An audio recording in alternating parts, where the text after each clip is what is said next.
नमस्कार, स्वागत है आपका हर खबर में और मैं हूं आपके साथ गौरव राजेंद्र। दिन की 4 बड़ी खबरें लेकर मैं आपके साथ हाजिर हूं। आपको बताऊंगा कि आज के दिन की 4 तस्वीरें आपके टेलीविजन स्क्रीन पर हैं, जिनको लेकर आज इस बुलेटिन में हम चर्चा करेंगे।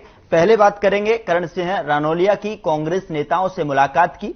दूसरी खबर है हांसी से, जहां बिजली चोरी रोकने गए जेई पर ग्रामीणों ने हमला कर दिया।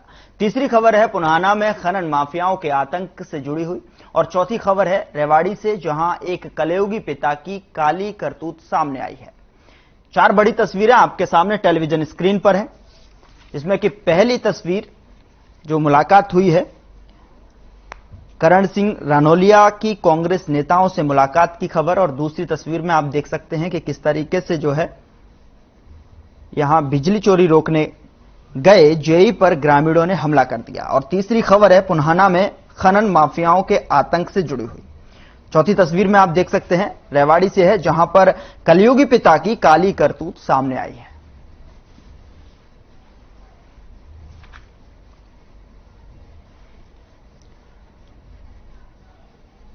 पहली बड़ी खबर की बात करते हैं। दिल्ली में दीपेंद्र हुड्डा और उदय भान से करण सिंह रानौलिया ने मुलाकात की है। आपको बता दें कि करण सिंह रानौलिया ने 2014 में आदमपुर से बीजेपी के टिकट पर चुनाव लड़े थे। जानकारी के मुताबिक आदमपुर उपचुनाव से पहले बीजेपी को झटका लग सकता है। अनुमान लगाया जा रहा है कि करण सिंह रानौलिया कांग्रेस ज्वाइन कर सकते हैं।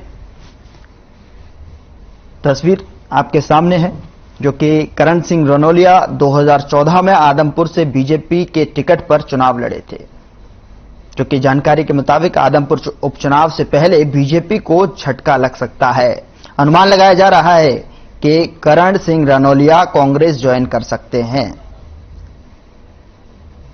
दीपेंद्र हुड्डा से मिले करण सिंह रानौलिया। सवाल यहां पर यही है कि क्या अब इस मुलाकात के मायने क्या हैं, चूंकि 2014 में आदमपुर से बीजेपी की टिकट पर चुनाव लड़े थे। इस खबर पर ज्यादा जानकारी के साथ प्रेमराज हमारे संवाददाता फोन लाइन पर जुड़ चुके हैं। प्रेमराज, क्या कुछ जानकारी है, किस तरीके की यह मुलाकात रही? चूंकि 2014 में अगर बात करें करण सिंह रानौलिया की, तो उन्होंने बीजेपी की टिकट से चुनाव लड़ा था। बिल्कुल, देखिए बहुत बड़ी कहीं ना कहीं ये मीटिंग दिल्ली में देखने को मिली है। राज्यसभा सांसद है दीपेंद्र सिंह हुड्डा, उनके निवास पर करीबन 1 घंटे दोनों नेताओं के बीच मीटिंग हुई है। उसके बाद जो कांग्रेस के प्रदेश अध्यक्ष हैं उदय भान, उनसे उन्होंने मुलाकात की है। तो साफ तौर पर जो मुलाकात है काफी बड़े मायने निकाल कर देखे जा रहे हैं, क्योंकि करण सिंह की हम बात करें 2024 में माफ कीजिएगा 2014 में उन्होंने बीजेपी की टिकट पर चुनाव लड़ा था और काफी अच्छे वोट उनको कहीं ना कहीं मिलते हुए नजर आए थे। तमाम जो उनके कार्यकर्ता हैं उनमें भी यहाँ पर बदलाव देखने को मिल रहा है। और जो जानकारी है कि 17 तारीख को बड़ी रैली आदमपुर में कहीं ना कहीं करण सिंह करते हुए नजर आएंगे और उसके बाद कांग्रेस का दामन थामते हुए नजर आएंगे। जी, इस मायने को लेकर अगर देखा जाए, ये मुलाकात जो है आने वाले उपचुनाव पर कितना असर यहां पर बीजेपी को यहां पर खामियाजा इसका भुगतना पड़ सकता है? बिल्कुल, देखिए बहुत बड़ा झटका होगा। जिस तरीके से बीजेपी की हम बात करें, बीजेपी के उम्मीदवार रहे हैं, सक्रिय कार्यकर्ता रहे हैं, काफी जो कार्यकर्ता हैं उनके साथ कहीं ना कहीं इनकी काफी बार मीटिंगें भी हो चुकी है। अब देखने वाली बात होगी कि बीजेपी को कितना नुकसान कहीं ना कहीं उपचुनाव में देखने को मिलता है। तमाम पार्टियों की हम बात करें, चाहे आम आदमी पार्टी की बात कर ले हम, चाहे कांग्रेस की बात करें या फिर बीजेपी की बात कर ले, सभी जो पार्टियां हैं वो आदमपुर उपचुनाव में लगातार दमखम दिखाती हुई नजर आ रही हैं। और ये एक बड़ा कहीं ना कहीं माइनस पॉइंट होगा बीजेपी के लिए, यदि करण सिंह बीजेपी छोड़कर कहीं ना कहीं कांग्रेस में जाते हैं तो। जी चलिए, बहुत शुक्रिया तमाम जानकारी साझा करने के लिए प्रेमराज। दूसरी बड़ी खबर का रुख करते हैं। हांसी में बिजली चोरी की जांच करने गए जेई पर उमरा गांव के कुछ लोगों ने लाठी डंडों से हमला कर दिया। जेई ने वहां से भागकर अपनी जान बचाई। गंभीर रूप से घायल जेई को इलाज के लिए हांसी के सरकारी अस्पताल में भर्ती करवाया गया है।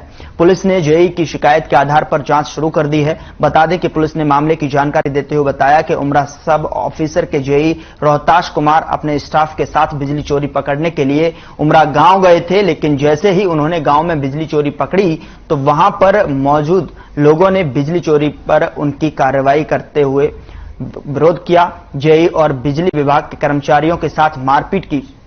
साथ ही साथ इस मामले में all Haryana power corporation worker union ने कड़ी नाराजगी जताते हुए आरोपियों के खिलाफ त्वरित कार्रवाई की मांग की है।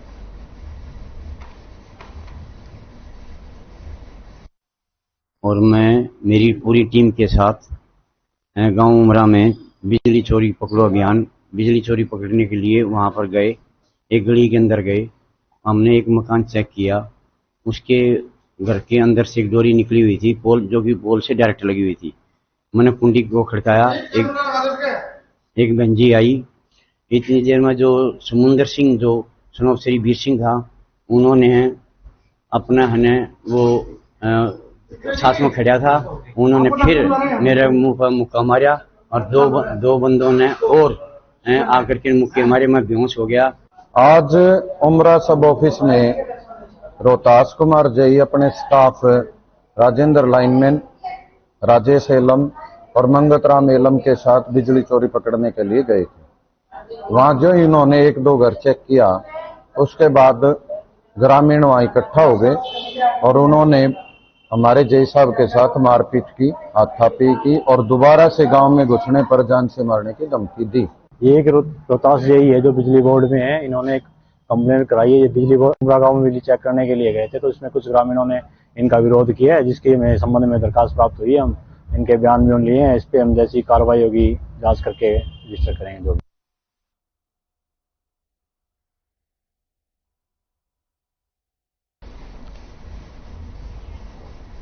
इस खबर पर ज्यादा जानकारी के साथ अनूप कुंडू हमारे साथ लाइव जुड़ रहे हैं, उनसे जानकारी लेते हैं। अनूप, किस तरीके से जो है ग्रामीणों ने एक जेई पर जो है निशाना साधा और जो है उनको यहां घायल कर दिया, क्या कुछ खबर है? शहनवाज, खबर सामने आई है कि जो जेई है वो उमरा गांव में लाइन जो बिजली चोरी है, बिजली लॉस जा रहा है, उसको लेकर के चेकिंग के अभियान पर था और वहां पर जब उसने चेकिंग की तो वहां पर ग्रामीणों द्वारा उसकी पिटाई कर दी गई, जिसको लेकर के उसको बाद में हाथी के हॉस्पिटल में एडमिट कराया गया और पुलिस को शिकायत दी गई। पुलिस ने उसकी शिकायत पर मामला दर्ज कर लिया है और लोगों के खिलाफ जांच शुरू कर दी। इसके साथ साथ जो बिजली एसोसिएशन है उन्होंने भी इस पर कड़ी नाराजगी व्यक्त की है और उन्होंने भी कार्रवाई की मांग की है। लेकिन शहनवाज, यहाँ एक दूसरा पहलू निकल करके सामने आ गया है। दूसरा पहलू ये है कि जिस घर में जेई द्वारा चेकिंग की गई थी, उस महिला द्वारा भी एक शिकायत आज पुलिस स्टेशन में दी गई है, जिस पर जेई के छेड़छाड़ के आरोप लगाए गए हैं। महिला का आरोप है कि घर पर अकेली महिला को देख करके जेई ने छेड़छाड़ की है और ऐसी शिकायत आज जो है एक और जेई के खिलाफ भी दी गई है। एक तरफ से जेई ने पहले शिकायत दी थी, इस पर मुकदमा दर्ज हो चुका है और कार्रवाई शुरू की जा चुकी है। दूसरी शिकायत आज महिला की तरफ से दी गई है, जिसमें जेई पर छेड़छाड़ के आरोप लगाए गए। इसके साथ साथ एक जानकारी यह भी मिल पा रही है कि जो सब डिवीजन है गांव में, वहां पर उमरा गांव के लोग पहुंचे और सब डिवीजन को ताला लगा दिया और वहां पर नारेबाजी भी की है। अब दोनों तरफ से कार्रवाई की मांग की जा रही है। जेई का आरोप है कि उस पर ग्रामीणों ने हमला किया और मारपिटाई की, जबकि ग्रामीण महिला का ये कहना है कि घर पर अकेली देख के उसके साथ छेड़छाड़ की गई। लेकिन सब डिवीजन की अगर बात करें तो उनके अधिकारियों की तरफ से क्या कुछ प्रतिक्रिया सामने आई है इस पूरे प्रकरण पर? क्या जो है जेई अकेले वहां पर जो है चोरी को सूचना पर वहां पर पहुंचे थे, क्या स्टाफ भी उनके साथ था? हाँ बिल्कुल, देखिए गौरव, जिस प्रकार से जानकारी मिल पाई है उसमें यही है कि जब जेई उसमें गया था तो उस समय उसके साथ कुछ स्टाफ था, लेकिन वो घर पर अकेला नहीं गया है। इस प्रकार के आरोप प्रत्यारोप का दौर जारी है, क्योंकि उधर से जेई ने जो शिकायत दी है उसके बाद महिला की शिकायत सामने आई है। अब देखने वाली बात है कि जब पुलिस दोनों शिकायतों की जांच करेगी तो उसमें निकल करके क्या आता है कि कौन सच्चा है कौन झूठा है, और इसकी जब तफ्तीश होगी तभी पता चलेगा कि एक्चुअल में जेई का ज्यादा कसूर है या उस महिला ने झूठी शिकायत दी है। अभी दोनों तरफ से पुलिस दोनों मामले की जांच कर रही है। तो अगर बात करें तो जेई की तरफ से क्या कुछ शिकायत में कहा गया है, किस तरीके से किन किन लोगों के नाम यहां पर बताए गए हैं कि किस तरीके से चोरी की जा रही थी बिजली की, जिसके बाद जो है ग्रामीणों ने हमला बोल दिया और जेई को घायल कर दिया?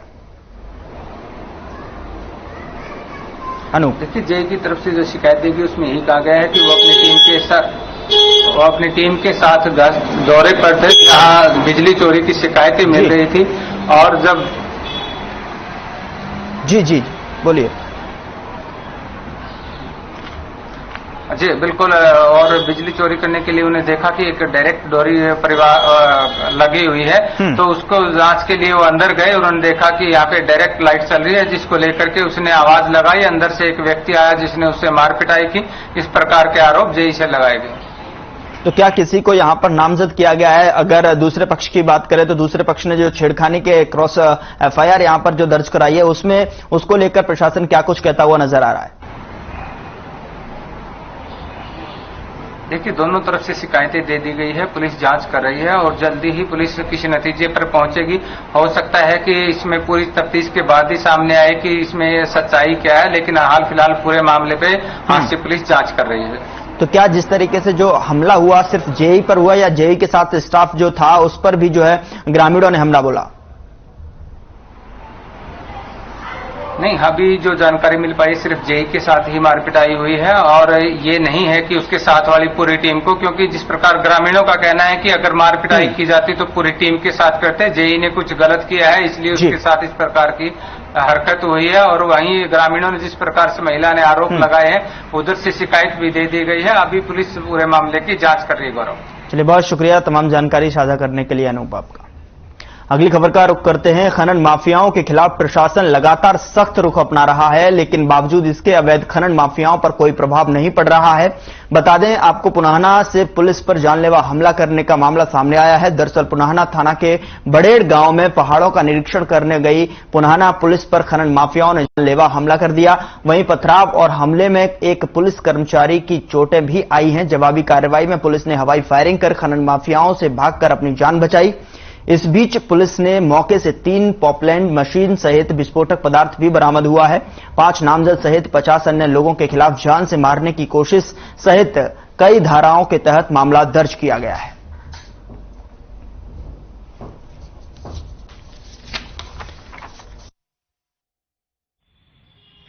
देखिए, इस संबंध में हमने एक एफआईआर दर्ज कर दी है, पत्थर चोरी और 307 अंडर सेक्शन, और इसमें 5 व्यक्ति नामजद व कुछ अज्ञात व्यक्ति है 40-50, उनके खिलाफ एफआईआर दर्ज की गई है। 3 पॉपलेन इसमें हमने रिकवर की हैं और जो विस्फोटक पदार्थ की जहां तक बात है इस संबंध में हमने सैंपल ले लिए हैं और जांच की जा रही है। और जैसे ये व्यक्ति जो नामजद आरोपी हैं ये अरेस्ट होंगे, इसमें और सच्चाई खुलकर सामने आएगी।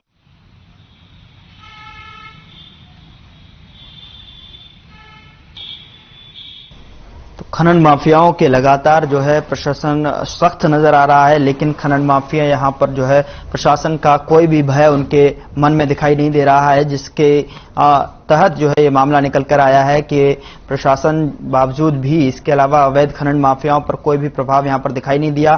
पुनाहना पुलिस पर जानलेवा हमला करने का मामला भी ये सामने देख सकते हैं आप, जो है तस्वीरों पर आप देख सकते हैं कि पुनाहना थाना के बड़ेड़ गांव में पहाड़ों पर निरीक्षण करने गई थी। इस खबर पर ज्यादा जानकारी के साथ राजीव प्रजापति फोनलाइन पर जुड़ चुके हैं। राजीव, क्या कुछ जानकारी है? जिस तरीके से खनन माफिया लगातार जो है हौसले बुलंद आ रहे हैं और अब जो है खनन माफिया पुलिस को भी नहीं बख्श रहे हैं। जी सर, ये ना खनन माफियाओं को पहले ये अपने तावड़ू के डीएसपी सुरेंद्र सिंह से इनकी जंपर से कुचलकर मौत कर दी थी हत्या। इसके बाद था ना जो मेवात पुलिस है, इन्होंने अवैध खनन के ऊपर जी राजीव, किस तरीके से जो है, क्या पुलिस को सूचना मिली थी? किस तरीके से सूचना के आधार पर पुलिस वहां पर रूटीन राउंड अप पर थी? देखिए, किस तरीके से कार्रवाई की गई? जी देखिए, रूटीन चेकअप नहीं, रूटीन चेकिंग नहीं, इस तरह से जो है एक शिकायत पुलिस को मिली थी तो पुलिस की टीम जो है एक निरीक्षण करने वहां गांव बड़ेड़ में गई हुई थी जी। उस दौरान ही जो है जो खनन माफिया है उन लोगों ने पुलिस पर हमला कर दिया, जिसमें एक पुलिसकर्मी को छोड़ गया। ये अपने बचाव के लिए पुलिस ने जो है फायरिंग भी की है, जिसके वजह फायरिंग के दौरान जो है वो भीड़ को तितर कर दिया। उसके बाद पुलिस ने जान बचाकर वहां से भागे हैं। इस मामले गंभीरता को देखते हुए जो है वो पुलिस कप्तान वरुण सिंघला ने खुद मौके का मुआयना किया है और सारी जो है स्थिति को उन्होंने समझा है और करीब 50 लोगों के खिलाफ इस मामले में मुकदमा दर्ज किया गया है। अगर ये देखें तो खनन माफियाओं की तरफ से कब से जो है यहाँ पर अवैध खनन किया जा रहा था? क्या इसकी शिकायत पहले भी पुलिस के पास पहुंची थी? जी देखिए, लगातार मेवात में ये मामले हो रहे हैं, क्योंकि देखिए पिछले दिनों डीएसपी की हत्या इसी अवैध खनन को लेकर हुई थी। तावड़ू डीएसपी की हत्या कर दी गई थी खनन माफियाओं ने। तभी से ये कुछ दिन के लिए इसका खनन जो है रुका गया था, लेकिन फिर दोबारा से ये खनन पूरी तरह से खनन माफिया सक्रिय हो गए हैं और जिले में जहां भी पर्वतें हैं, अरावली की पहाड़ियां हैं, उनको काट कर जो है ये अवैध खनन कर रहे हैं। और ऐसे नहीं है कि पुलिस ने वहां से 3 पॉपलैंड भी बरामद की हैं जो वहां पर मौके से जो है वहां पर अवैध खनन कर रही थी और बाकी भीड़ भी बहुत काफी ज्यादा थी। वहाँ पे। और बाकी ये नहीं, ये साफ है कि बहुत दिन से जो है ये अवैध खनन खेल खेला जा रहा था इस मेवात क्षेत्र में, गांव बडेड़ में। जी, तो इसको लेकर जो है पुलिस प्रशासन किस तरीके से रुख अख्तियार करता हुआ दिखाई दे रहा है? चूंकि अभी भी जिस तरीके से पुलिस पर हमले की जो खबर है और आप जिस तरीके से बता रहे हैं, जो पहले भी ये खनन माफिया सक्रिय हुए थे। मैं आपके पास आ रहा हूं राजीव जी। इस बीच जो है कांग्रेस प्रवक्ता केवल ढींगरा जी हमारे साथ फोन लाइन पर जुड़े हुए हैं, आप भी हमारे साथ बने रहिए। केवल जी, जो लगातार जो है खनन माफियाओं के हौसले इतने बुलंद हैं कि अब पुलिस प्रशासन को भी नहीं बख्शा जा रहा है। अगर वो वहां पर चेकिंग के दौरान जाती है, अगर जो है वहां पर अगर छापेमारी करने के लिए जाती है, तो उनको ही निशाना बना लिया जा रहा है। क्या कुछ कहेंगे? देखिए, सबसे बड़ी बात है सरकार की नीयत और नीति। सरकार की नीयत जो है क्राइम को रोकने के लिए ठीक नहीं है, क्योंकि ये सिर्फ दिखावा करते हैं। असल में कार्रवाई करने के लिए सरकार जो है फौरी तौर पे कुछ काम नहीं करना चाहती, ना निर्देश देती है। अगर सख्त निर्देश दिए जाए तो कड़ाई से सारी चीजों का हल होता है। अगर डर का माहौल नहीं हो तो पुलिस प्रशासन क्या किसी के ऊपर भी हमला हो सकता है। सबसे बड़ा संगीन काम है कि पुलिस के ऊपर ही हमला हो रहा है। ये ऐसी पहली सरकार है हरियाणा के अंदर जिसमें पुलिस प्रशासन के ऊपर हमले हो रहे। जो लोगों की रक्षा करने के लिए जो पुलिस अगर ऐसी शिकायतें मिलेंगी तो वहां पर जाएगी, तो उसके क्या उम्मीद थी कि उनके ऊपर ही जो है इस तरीके का जानलेवा हमला हो जाएगा। और ऐसे में अगर देखा जाए तो आप किस तरीके से देखते हुए नजर आ रहे हैं, क्योंकि लगातार जो है खनन माफिया ऐसे जो मामलों को अंजाम देते हुए नजर आ रहे हैं और अवैध खनन करते हुए नजर आ रहे हैं, वो उनके अंदर प्रशासन का और शासन प्रशासन का कतई उनके अंदर जो है भय दिखाई नहीं दे रहा है। केवल जी, बिल्कुल, देखिए डर का माहौल होना चाहिए। अगर डर का माहौल नहीं रहेगा तो कोई भी आदमी हैवी हो जाएगा। और यहाँ पे खनन माफिया तो बेलगाम है, क्योंकि खनन माफिया जो है इनके पीछे जो लोग खनन करवाने वाले हैं उनको पकड़ना चाहिए। ठीक है, ये सिर्फ एक ड्राइवर और कंडक्टर को पकड़कर उसको चालान करने से या उसके ऊपर जुर्माना लगाने से इस मामले का हल नहीं होगा। केवल जी, मैं आपके पास आ रहा हूं। इस बीच जो है बीजेपी के प्रवक्ता यशपाल बत्रा जी हमारे साथ जुड़े हुए हैं। यशपाल जी, लगातार पुन्हाना में अगर देखा जाए तो पुलिस प्रशासन को निशाना बना रहे हैं अवैध खनन तो कर ही रहे हैं, लेकिन खनन माफियाओं के अब हौसले इतने बुलंद हैं कि वो उनको भी नहीं बख्श रहे हैं। क्या कहेंगे? पुलिस प्रशासन का पूरा तरीके से भय खत्म होता हुआ नजर आ रहा है। आज की घटना से ये आप ये मत सोचना कि जिन्होंने ये घटना की है और करने की कोशिश की है और बच जाएंगे। जैसे पहले चाहे वो डीएसपी वाले मामले में था या अदर कोई भी मामला सामने आता है, तो आज जो इन्होंने हरकत की, जिस तरीके की कार्रवाई करने की कोशिश की है, तो इनको सख्त से सख्त सजा मिलेगी। आप निश्चिंत रहना, 24 घंटे के अंदर इनको और इनके पूरे जो भी गैंग होगा, जो भी ग्रुप होगा, उनको सबको अरेस्ट करके सख्त सजा दी। लेकिन जिस तरीके से पहले भी जो मामले सामने आते रहे हैं, इस बार भी जो है अब पुलिस प्रशासन को भी निशाना बनाया गया, इस बार भी बनाया गया, पहले भी बनाया गया था। अब ये मामला तो कोई नया नहीं है ना सर? नहीं, नया मामला तो नहीं है, लेकिन पहले भी जिन्होंने पुलिस प्रशासन या डीएसपी की जो जिस तरीके से वहां पे उनका मर्डर हुआ था और उनको भी अरेस्ट करके उनके खिलाफ सख्त कार्रवाई की थी और उसमें 48 आवर्स में उनको अरेस्ट कर लिया गया था। इनमें 24 घंटे के अंदर इन सबको अरेस्ट कर लिया जाएगा और इनके खिलाफ सख्त कार्रवाई होगी कि दोबारा किसी की इस तरीके की हिम्मत ना पड़े, ऐसे लोगों की जो इस तरीके के काम करते हैं। केवल जी, 24 घंटे में कार्रवाई के लिए यहाँ पर जो है यशपाल जी कह रहे हैं। देखिए, जो इलीगल माइनिंग कर रहे हैं जी, इलीगल माइनिंग करने वालों को बिल्कुल छूट दी गई है, उनको कोई पकड़ा नहीं जा रहा। ये सिर्फ एक ड्राइवर सिर्फ उसी के खिलाफ कार्रवाई कर रहे हैं। जो ड्राइवर कंडक्टर हैं उनके खिलाफ कार्रवाई हो रही है। बड़े बड़े मगरमच्छ जो इलीगल माइनिंग करा रहे हैं उनको नहीं पकड़ा जा रहा। आप बता दीजिए किस इलीगल माइनिंग वाले को नहीं, उनको सह कौन दे रहा है? आदमी का नाम ले ले, नहीं एक आदमी का नाम ले ले जिसको पकड़ा। आपके हिसाब से सह कौन दे रहा है उनको? अरे सर, आप मेरी बात समझे, इलीगल माइनिंग कौन कर रहा है? माइनिंग ट्रक नहीं, बड़े माइनिंग नहीं कर रहे। जो इलीगल माइनिंग कर रहे लोग हैं उनको पकड़ा जाए। इलीगल माइनिंग कौन करवा रहा है? केवल जी, आपको पता है इलीगल माइनिंग कौन कौन कर रहे हैं? उनके किसी एक का नाम पता हो विद एविडेंस के साथ, या सिर्फ चैनलों में बैठ के किसी पे भी आरोप लगा देना और किसी बात को किसी भी विदाउट तथ्यों के बोल देना। आपके पास है ऐसा कोई मतलब एविडेंस? जो भी ये आदमी है एबीसी ये है और इसकी ये एविडेंस है, ये इलीगल माइनिंग कर रहे हैं, जो भी सामने आता सर, मैं है हमारी आ रहा हूं आपके पास। इस बीच जो है डीएसपी शमशेर सिंह हमारे साथ फोन लाइन पर जुड़ चुके हैं। सर डीएसपी साहब, ये बताइए कि जिस तरीके से पुलिस पर हमला हुआ, पुलिस किस तरीके की प्रशासन जो है कार्रवाई करते हुए नजर आ रहा है? पहले भी ये जो है इस तरीके के मामला सामने आ चुके हैं, इस बार भी जो है खनन माफियाओं के अंदर कोई भी भय दिखाई नहीं दे रहा है। इसमें से हमें सूचना मिली थी बड़ेड इलाके में कोई खनन हो रहा है। उस सूचना पाकर हमारी पुलिस टीम वहां पर पहुंची तो कुछ लोग खनन कर रहे थे, जिसमें पुलिस ने कार्रवाई करते हुए 3 पोपलैंड मशीनों को जब्त किया गया है और 5 के खिलाफ बाय नेम और 50-55 के खिलाफ मुकदमा दर्ज करके तफ्तीश जारी की है और जल्दी से जल्दी इनको अरेस्ट किया जाएगा। सर इसमें जांच कहां तक पहुंची और जो नामजद लोग हैं उनके खिलाफ किस तरीके से जो है कार्रवाई की जा रही है? इसमें तुरंत मुकदमा दर्ज करके उनके घरों पे तफ्तीश दी जा रही है। 3 अलग अलग बनाई है, उनके घरों पे रेड की जा रही है, जल्दी से जल्दी उनको गिरफ्तार किया जाएगा। और सर इस तरीके से इनलीगल माइनिंग अगर आने वाले समय में इस तरीके के ना हो, उस पर के लिए जो प्रशासन किस तरीके से कदम जो है आगे उठाता हुआ नजर आ रहा है और आगे की रणनीति किस तरीके से रहेगी प्रशासन की? सर इसमें मेवात क्षेत्र में हमारे एसपी साहब द्वारा 27 नाके स्टैब्लिश किए जा चुके हैं, जिसमें इंटरस्टेट नाके हैं, इंटर डिस्ट्रिक्ट नाके हैं और माइनिंग नाके हैं। तो उस वजह से नाके लगाने की उससे कोई भी ना तो ओवरलोड चलने दिया जाएगा, ना कहीं भी खनन होने दिया जाएगा।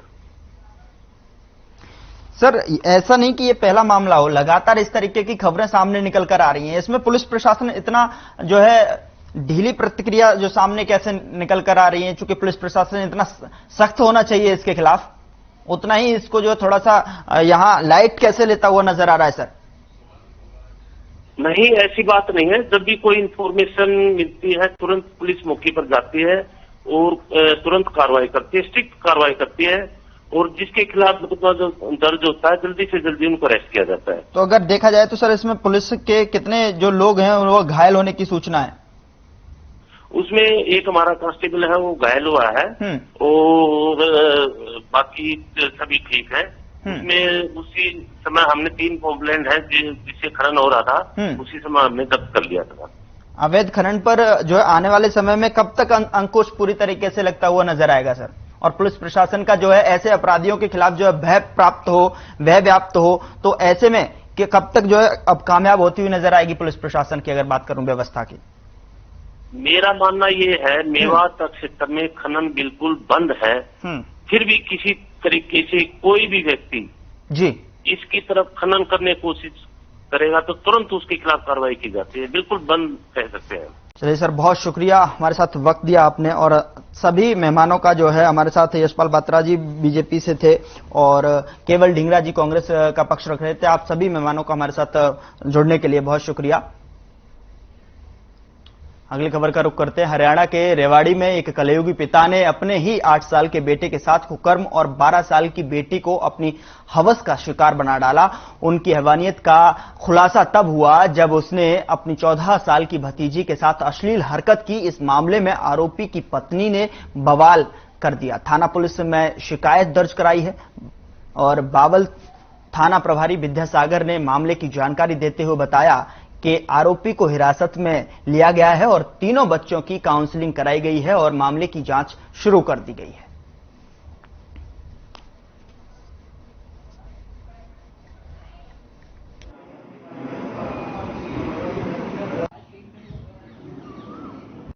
भाई की लड़की के साथ, तो उस लड़की ने अपने आंटी को बता दिया कि भी ये बातें हैं और इनसे भी अगर भाई बहनों से और भाई से पूछा जाए तो इनको भी ले जाता है, इनके साथ फर्दर कोई गलत काम ना हो रहा हो। इन बिटवीन जब इनकी पत्नी ने उनसे पूछा तो इन्होंने बताया कि भी हमारे साथ भी 2 साल से, लड़की ने बताया 2-3 साल से हमारे साथ एक गलत काम कर रहा था और जान से मारने की धमकी दे रहा था।